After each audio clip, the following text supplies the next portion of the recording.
ಹಳೆಯ ಚಿನ್ನದ ಒಡವೆನ ಅಧಿಕ ಬೆಲೆಗೆ ಮಾರಬೇಕೆ? ಅಂದ್ರೆ ಆಟಿಕಾಗೆ ಕಾಲ್ ಮಾಡಿ 8880 ಅಟ್ಟಿಕಾ ಗೋಲ್ಡ್ ಕಂಪನಿ.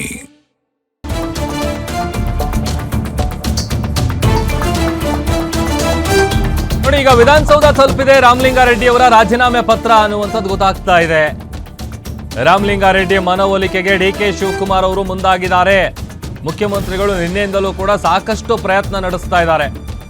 ಇಂದು ಸಂಜೆನೆ ಭೇಟಿ ಮಾಡೋದಾಗಿ ಡಿಕೆ ಶಿವಕುಮಾರ್ ಅವರು ಹೇಳಿಕೆಯನ್ನ ಕೊಟ್ಟಿದ್ದಾರೆ. ರಾಮಲಿಂಗಾರೆಡ್ಡಿ ಜೊತೆಗೆ ನಾನು ಮಾತನಾಡ್ತೀನಿ, ಅವರನ್ನು ಇವತ್ತು ಸಂಜೆನೆ ಭೇಟಿ ಮಾಡ್ತೀನಿ, ಆತ ನನ್ನ ಆತ್ಮೀಯ ಗೆಳೆಯ, ಈಗೇನು ಸಮಸ್ಯೆ ಆಗಿದೆ ಅದನ್ನು ಬಗೆಹರಿಸ್ತೀನಿ, ಸೊ ಅಲ್ಲಿಗೆ ರಾಮಲಿಂಗಾರೆಡ್ಡಿ ಜೊತೆಗೆ ನಾನು ಮಾತನಾಡ್ತೀನಿ ಅಂತ ಡಿ ಕೆ ಶಿವಕುಮಾರ್ ಹೇಳಿದ್ರು. ಅದೆಲ್ಲದರ ನಂತರದಲ್ಲಿ ಈಗ ವಿಧಾನಸೌಧ ತಲುಪಿದೆ ರಾಮಲಿಂಗಾರೆಡ್ಡಿ ಅವರ ರಾಜೀನಾಮೆ ಪತ್ರ. ಮತ್ತೊಂದು ಕಡೆ ರಾಹುಲ್ ಗಾಂಧಿ ಮತ್ತೆ ಖರ್ಗೆ ಅವರನ್ನ ಭೇಟಿ ಆಗ್ತೀನಿ ಅಂತ ರಾಮಲಿಂಗಾರೆಡ್ಡಿ ಅವರು ಹೇಳಿದ್ದಾರೆ. ಸೊ ಅಲ್ಲಿಗೆ ಬೆಂಗಳೂರಿಗೆ ಬರ್ತಾ ಇದ್ದಂತೆ ಅವರನ್ನು ಭೇಟಿ ಮಾಡಬಹುದಾದಂತ ಸಾಧ್ಯತೆ ಇದೆ. ಏನಾಗುತ್ತೆ, ಏನಿರಬಹುದು ರಾಮಲಿಂಗಾರೆಡ್ಡಿ ಅವರ ನಡೆ, ಇದು ಈಗ ಸದ್ಯಕ್ಕೆ ಸಾಕಷ್ಟು ಕುತೂಹಲವನ್ನ ಮೂಡಿಸ್ತಾ ಇದೆ. ದುರ್ಗೇಶ್, ಈಗ ಒಂದು ಆಪ್ಷನ್ ಇರೋದೇನು ಅಂತ ಅಂದ್ರೆ, ಒಂದು ಅವರ ಮನವೊಲಿಸಬೇಕು, ಕನ್ವಿನ್ಸ್ ಮಾಡಬೇಕು, ಇಲ್ಲ ಅಂತ ಅಂದ್ರೆ ಖಾತೆ ಅದು ಬದಲು ಮಾಡಬೇಕು. ಈಗ ಇದೆರಡೂ ಆಗ್ಲಿಲ್ಲ ಅಂತ ಅಂದ್ರೆ ಸೊ ಅಲ್ಲಿಗೆ ರಾಮಲಿಂಗಾರೆಡ್ಡಿ ಅವ್ರು ಮುಂದೆ ಏನ್ ಮಾಡಬಹುದು? ಎಸ್ ಪ್ರಭು, ಈಗಷ್ಟೇ ನಿನ್ನೆಷ್ಟೇ ಏನು ಸಂಪುಟ ರಚನೆ ಆಗಿದೆ. ರಾಮಲಿಂಗಾರೆಡ್ಡಿ ಅವರಿಗೆ ಜಲಸಂಪನ್ಮೂಲ ಖಾತೆಯನ್ನು ಕೊಡಲಾಗಿದೆ. ಇದು ಕೂಡ ಪ್ರಬಲವಾಗಿರುವಂತಹ ಖಾತೆ.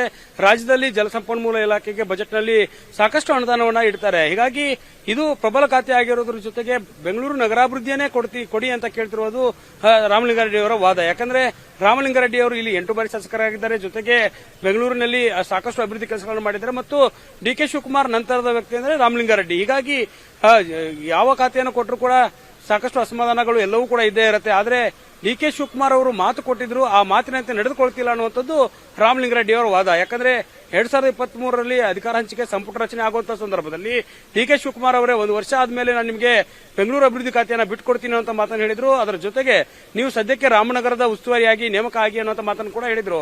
ಅದರಂತೆ ರಾಮಲಿಂಗಾರೆಡ್ಡಿ ಅವರು ನಡ್ಕೊಂಡು ಬಂದಿದ್ದಾರೆ. ಈಗ ಡಿ ಕೆ ಶಿವಕುಮಾರ್ ಅವರೇ ಸಿಎಂ ಆಗಿರೋದ್ರಿಂದ ನನಗೆ ನೀವು ಹೇಳಿದಂತೆ ನಡೆದುಕೊಳ್ಳಿ, ನೀವು ಕೊಟ್ಟ ಮಾತನ್ನ ಉಳಿಸಿಕೊಳ್ಳಿ, ನೀವು ಸಿದ್ದರಾಮಯ್ಯ ಅವರ ಜೊತೆಗೆ ಯಾವ ರೀತಿ ಮಾತುಕತೆಯನ್ನು ಮಾಡ್ಕೊಂಡಿದ್ರಿ, ಸಂಧಾನ ಆಗಿತ್ತು, ಪವರ್ ಶೇರಿಂಗ್ ವಿಚಾರ ಆಗಿತ್ತು, ಅದೇ ರೀತಿಯಾಗಿ ಸಿಎಂ ಬದಲಾವಣೆ ವಿಚಾರಕ್ಕೆ ಪಟ್ಟು ಹಿಡಿದಿದ್ರಿ, ಅದೇ ರೀತಿ ನೀವು ನಡೆದುಕೊಳ್ಳಿ. ಈ ಒಂದು ವಿಚಾರಕ್ಕೆ ಸಂಬಂಧಪಟ್ಟಂತೆ ಯಾವ ರೀತಿ ರಾಜೀನಾಮೆಯನ್ನು ಕೊಟ್ಟಿದ್ದೀನಿ, ಈಗ ನನ್ನ ಒಂದು ಖಾತೆಗಳನ್ನ ಬದಲಾವಣೆ ಮಾಡೋದಕ್ಕೆ ನಾನು ಯಾವುದೇ ಕೂಡ ಸುತಾರಾಮ್ ಒಪ್ಪಲ್ಲ ಅನ್ನುವಂತ ಮಾತನ್ನು ಹೇಳಿದರೆ ರಾಜೀನಾಮೆಯನ್ನು ವಾಪಸ್ ಪಡೆಯಲ್ಲ ಹೇಳ್ತಿದ್ದಾರೆ. ಸಕ್ರಿಯವಾಗಿ ಕಾಂಗ್ರೆಸ್ ಪಕ್ಷದಲ್ಲಿ ಇರ್ತೀನಿ ಅನ್ನುವಂತ ಮಾತುಗಳನ್ನು ಹೇಳ್ತಿದ್ದಾರೆ. ಡಿ ಕೆ ಶಿವಕುಮಾರ್ ಮತ್ತು ಹೈಕಮಾಂಡ್ ನಾಯಕರು ಮನವೊಲಿಸುವಂತ ಕೆಲಸವನ್ನ ಮಾಡಿದ್ರೆ ಡಿ ಕೆ ಶಿವಕುಮಾರ್ ಅವರು ಬೆಂಗಳೂರು ನಗರಾಭಿವೃದ್ಧಿ ಖಾತೆಯನ್ನು ಬದಲಾವಣೆ ಮಾಡಿ ರಾಮಲಿಂಗಾರೆಡ್ಡಿ ಅವರಿಗೆ ಕೊಟ್ಟರೆ ರಾಮಲಿಂಗಾರೆಡ್ಡಿ ಅವರು ಸಂಪುಟದಲ್ಲಿ ಮತ್ತೆ ಮುಂದುವರಿಯಬಹುದು. ಮತ್ತೆ ಇದು ಹೈಕಮಾಂಡ್ ನಿರ್ಧಾರ ಮಾಡುವಂತದ್ದು, ಹೈಕಮಾಂಡ್ ನಿರ್ಧಾರದ ಮೇಲೆ ಇದೆಲ್ಲವೂ ಕೂಡ ಪ್ರಕಟ ಆಗುವಂತದ್ದು. ಸದ್ಯಕ್ಕೆ ರಾಜೀನಾಮೆ ಕೊಟ್ಟಿರುವಂತಹ ವಿಚಾರವನ್ನ ರಾಮಲಿಂಗಾರೆಡ್ಡಿ ಅವರು ಮುಂದಕ್ಕೆ ಯಾವ ರೀತಿ ತೆಗೆದುಕೊಂಡು ಹೋಗ್ತಾರೆ, ರಾಹುಲ್ ಗಾಂಧಿ ಮತ್ತು ಮಲ್ಲಿಕಾರ್ಜುನ್ ಖರ್ಗೆ ಸೇರಿದಂತೆ ಹಲವು ನಾಯಕರನ್ನ ಭೇಟಿಯಾಗಿ ಖಾತೆಗಳ ಬದಲಾವಣೆಯನ್ನ ಪಟ್ಟು ಹಿಡಿದು ಏನಾದರೂ ಖಾತೆಗಳ ಬದಲಾವಣೆ ಆದರೆ ರಾಮಲಿಂಗಾರೆಡ್ಡಿ ಅವರು ಮುಂದುವರಿಯಬಹುದು. ಆದರೆ ಹೈಕಮಾಂಡ್ ನಾಯಕರ ಒತ್ತಡ ಮತ್ತೆ ಸಚಿವರು ಕೂಡ ಈಗ ಕೃಷ್ಣ ಬೈರೇಗೌಡ ಅವರು ಕೊಟ್ಟಿರೋದಕ್ಕೆ ಅವರು ಕೂಡ ಒಂದಿಷ್ಟು ಅಸಮಾಧಾನ ಹೊಂದಿದ್ದಾರೆ. ಕಂದಾಯ ಖಾತೆಯನ್ನು ನನಗೆ ಕೊಡಿ ಅನ್ನೋ ಮಾತುಗಳನ್ನು ಹೇಳ್ತಿದ್ರು.